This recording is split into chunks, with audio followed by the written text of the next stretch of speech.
magic of this music is to interpret this music. Sure. That's the beauty of this music, is to take a song and do it your way. Right. Even if it's a cover song? Absolutely. I think people often say, you know, I don't want to hear another version of Stormy Monday. I love hearing Stormy Monday, but if I want to hear a T-Bone Walker version of it, I want to hear T-Bone Walker. Exactly. If I'm meeting some young kid that wants to do Stormy Monday, I say, okay, but do it your way. Do it your way. You don't want the exact That's version. That's the whole basis of this music. How are you going to interpret that song tonight? And that's really what these young kids are learning, and that's what I had to learn. Albert Collins used to tell me all the time, I'll do this song, I'll do it my way. Mm-hmm. Therefore, it's fresh. Mm. Now, do you consider yourself ultimately a drummer or a guitar No, player? I'm not a drummer. You're not a drummer. No. You started out as a drummer. Started out as a drummer, but Ultimately you are a guitar. show you how good I was doing before when I quit. Yeah, I was the only one that knew I quit. So, no, that was something that was a part of my life that when towards the mid to late 70s is when blues was kind of real low. Nobody was listening to it. Nobody was hiring blues drummers. I mean, the work was very, very hard to get for me. And I wasn't a real funk or disco player. It wasn't my forte, and I was a self-taught player. Like pretty much everything I do is self-taught. So there's a lot of holes in my education. It doesn't look like it, but... Well, I learned what I wanted to learn, and what the real necessities, you know, the scales on a guitar, like on drums, all the rudiments and all the other things that you should be learning. I didn't bother with, because there was no one to teach me and guide me. I just pretty much learned what I wanted to learn, what I was interested in. So my career as a drummer was pretty much over. I see. You know. Can you tell us a little bit about your family life growing up? Growing up in Where are you from? West LA, I grew up. I was born in Santa Monica, California, Oh, really? and grew up in West LA. You know, one of 4 siblings. My mom, my dad were very music appreciators. My dad actually was a weekend warrior musician in his day when he was a kid.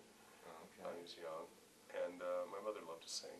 She had a beautiful voice, but pretty much, you know, made her life to take care of us. So, but yeah, it was a great time. A lot of music. Music was very fresh and wonderful in the 50s and the 60s. It was just a wonderful place to be. Music was all over the radio. It was everywhere you went. Music was there. Elvis, that time. Everybody, yeah. Elvis, Yeah. Little Richard, all the stuff. The doo-wop era, Right. the mixture of doo-wop coming off of big band and everything else, and you know, like it was amazing.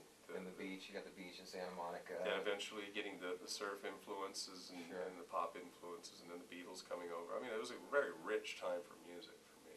Sure. When you go out and play for a crowd, what's the feeling that you get? Not many people get to do this. Well, it's the ultimate. That is the ultimate. That is the ultimate for me as a player.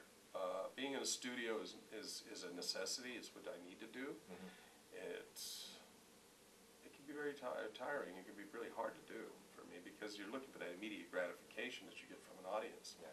And when you got 2 guys behind a big painted glass, that's pretty much. I mean, you finish doing what you do, and you're trying to dredge up the sincerity. You don't really have anything to feed off of.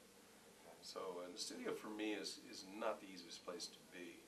I think the most gratifying thing in the history of playing music for me has always been in front of a live audience. It's never been awards. It's never been any of that sort of thing. And you just got back from Switzerland? Yes, we just got back from Switzerland, Latvia, Yeah. and Lithuania. What'd you do there? How was it? What we do here, we do, you know, we just play music, and just, it was great. The people were wonderful. Yeah. There's a wonderful festival in Lucerne, Switzerland. It's an incredible festival. It's really, really run well, and everybody was so nice. It makes you really want to go out there and play your heart out. Are there some blues greats over in Switzerland? Oh, a lot of us were there. I mean, there was good musicians. There's good musicians all over the world that are embracing this music. I mean, they're everywhere. It's amazing. I mean, there's great Norwegian blues players and Danish blues players. I mean, they're all over the place. You know, Swedish blues players. I mean, it's you go to Portugal. There's great guys playing there, and go down to Australia. You know, they've got some great guitar players. Dave Hole from Australia, incredible. So do you take the influences from those regions? And I think kinda, your influence, if you're wise, I think that every time you pick up guitar or you're listening to somebody or pick up an instrument or experience playing music with people, you should open that door in your let forehead. it all in. Let it all Let in, it all in. and because I don't think you ever stop. I know I'm never stopped being influenced by people. That's going to go on forever. Absolutely.